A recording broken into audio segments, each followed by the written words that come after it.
At 7:30, we got our first unranked matchup. We got Ball State, who started season 0-1, traveling to Auburn, who's sitting at 1-0. Auburn favored by 43.5 points on ESPNU. Kyle Kelly for the Cardinals went 10-16, threw for 87 yards. Also had his team on the ground with 22 carries for 63 yards.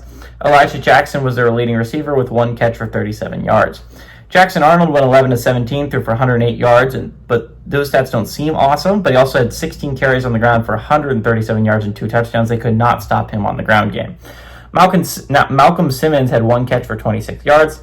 Auburn is 3-0 all-time against Ball State from 2001 to 2009.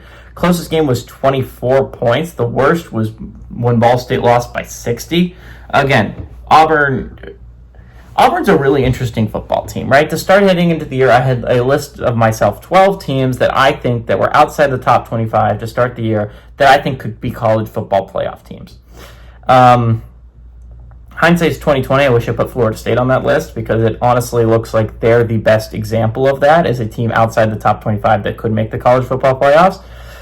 But Auburn was one of mine. This was one of my 12 teams that were not inside the top 25 to start the year. They're not even inside the top 25 to start now. But Auburn seems like they have a really good quarterback in Jackson Arnold. If they can develop him properly, if they can give him weapons, the Auburn defense will probably be good under Hugh Freeze.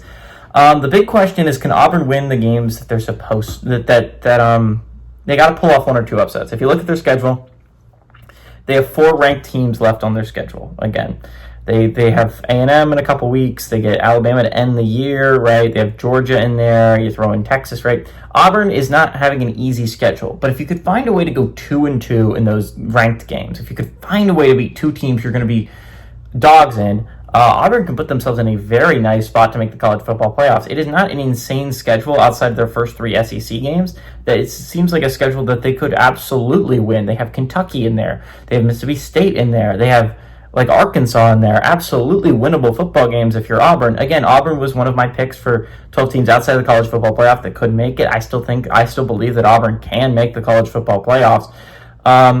Again, Ball State's coming off a rough game against Purdue. Auburn's coming off a phenomenal win against Auburn. I marked that as a loss for Auburn at the start of the year.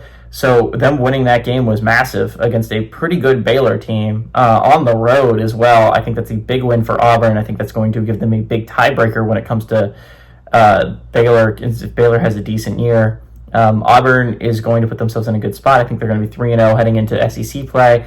So give me the Tigers to win. I like the Tigers to cover that 43.5 point spread as well.